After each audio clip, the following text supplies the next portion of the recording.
మంత్రి నారాయణ క్యాంపు ఆఫీసులో collector Himanshu Shukla media సమావేశం నిర్వహించారు. ఈ సందర్భంగా కలెక్టర్ మాట్లాడుతూ జిల్లాలో భారీ వర్షాలు కురుస్తున్నందున యంత్రాంగం ఎటువంటి ఇబ్బందులనైనా ఎదుర్కొనేందుకు పూర్తి సన్నద్ధతతో ఉండాలని సూచించారు. లోతట్టు ప్రాంత ప్రజలను సురక్షిత ప్రాంతాలకు తరలించేందుకు ఏర్పాట్లు చేయాలన్నారు. తీర ప్రాంత ప్రజలు మత్స్యకారులను అప్రమత్తం చేస్తూ ఎవరూ సముద్రంలోనికి వెళ్లకుండా తగిన హెచ్చరికలు జారీ చేయాలన్నారు. సోమశిల ప్రాజెక్టు పరివాహక ప్రాంతాల్లో రెవెన్యూ పోలీసు అధికారులు గట్టి నిఘా ఏర్పాటు చేయాలన్నారు. అత్యవసర సమయాల్లో ప్రజలకు అందించేందుకు బియ్యం సరుకులు అందించేందుకు పౌర సరఫరాల శాఖ సిద్ధంగా ఉండాలని ఆదేశించారు. అధికారులందరూ సమన్వయంతో పనిచేసి వర్షం ముప్పును ఎదుర్కొనేందుకు సిద్ధం కావాలని పిలుపునిచ్చారు. జిల్లాలో నిన్న 24 అవర్స్ నుంచి భారీ వర్షం పడుతున్నాయి.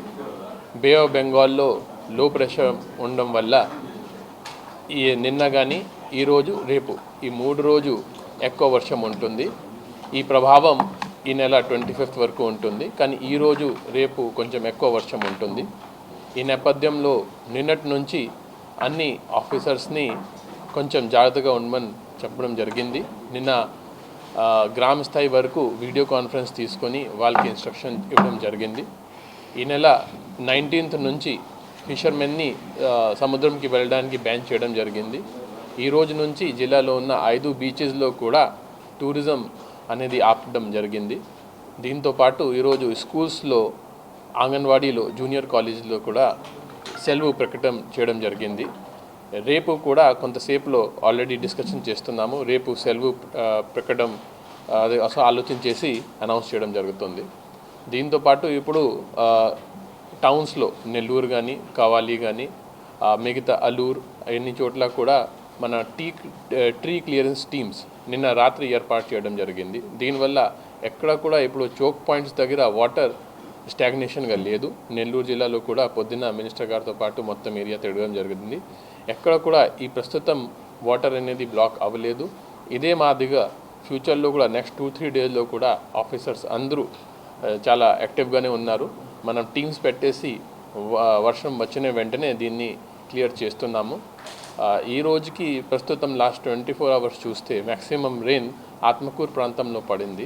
అక్కడే ఆల్మోస్ట్ 14 to 15 సెంటీమీటర్ వర్షం పడింది.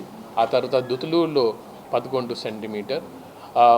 మొత్తం చూస్తే జిల్లాలో ఆల్మోస్ట్ 7 సెంటీమీటర్ యావరేజ్గా రెయిన్ఫాల్ పడింది. మనం అన్ని రకాలుగా రెడీగానే ఉన్నాము. ఈ తీర ప్రాంతంలో కూడా రిలీఫ్ సెంటర్స్, తుఫాన్ సెంటర్స్ని ఆర్డీఓ కానీ, ఎంఆర్ఓస్ కానీ ఇన్స్పెక్ట్ చేశారు. ఆ తర్వాత దీంతోపాటు కొన్ని ప్రాంతంలో స్కూల్స్లో కూడా క్లీనింగ్ కానీ, శానిటేషన్ కానీ ఏర్పాటు చేయడం జరిగింది. సో రిలీఫ్ సెంటర్స్ రెడీగా ఉన్నాయి. ఒకవేళ రేపు అవసరం ఉంటే అక్కడ తీర ప్రాంతంలో ఉన్న ప్రజల్ని మనం షిఫ్ట్ చేయడం జరుగుతుంది. దీంతోపాటు ఇప్పుడు సోమశిల ప్రాజెక్టుకి ఇన్ఫ్లోస్ 20,000 క్యూసెక్స్ ఉన్నాయి. ఒకవేళ ఈ పైన నంద్యాల జిల్లా కానీ, కడప జిల్లా కానీ, కర్నూలు జిల్లాలో ఎక్కువ వర్షం పడితే ఈ ఫ్లో 2 లక్షల నుంచి 3 లక్షలకి పెరగడానికి అవకాశం ఉంది. ఆ సినారియో మైండ్లో పెట్టి ఇప్పుడు ప్రస్తుతం మనం 74 టీఎంసీ నుంచి సోమశిల ప్రాజెక్ట్ని 69 టీఎంసీకి తీసుకొని వచ్చాము. సో మా దగ్గర 5 టీఎంసీ ఇప్పుడు ప్రస్తుతం కుషన్ ఉంది. ఈ ప్రస్తుతానికి సోమశిల నుంచి 40,000 క్యూసెక్స్తో డిశ్చార్జ్ చేయడం జరుగుతున్నాయి. సో ఒకవేళ 3 to 4 lakhs పెరిగితే కూడా మనం 40,000 క్యూసెక్స్తో మెయింటైన్ చేస్తూ కింద ఉన్న ప్రాంతంకి ఇబ్బంది లేకుండా ప్లానింగ్ చేయడం జరిగింది. తర్వాత నిన్న ఇరిగేషన్ డిపార్ట్మెంట్తో మాట్లాడి ఈ పెన్నా రివర్ సంబంధించిన కొన్ని ప్లేసెస్లో ఈ బండ్ వీక్గానే ఉన్నాయి, నా దృష్టికి రావడం జరిగింది.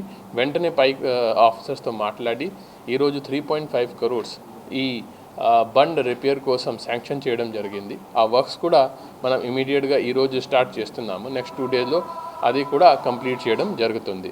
సో అడ్మినిస్ట్రేషన్ పూర్తిగా రెడీగానే ఉన్నారు. నా ప్రజలతో నా విజ్ఞప్తి ఉంటే కొంచెం ఈ నెక్స్ట్ 1 or 2 days జాగ్రత్తగానే ఉండాలి. అతి అవసరం పని ఉంటేనే బయటికి రావాలి. కొంచెం కేర్ఫుల్గా ఉంటే మనం ఏం ప్రాబ్లం లేకుండా ఈ టైం పాస్ అయిపోతుంది. Thank you.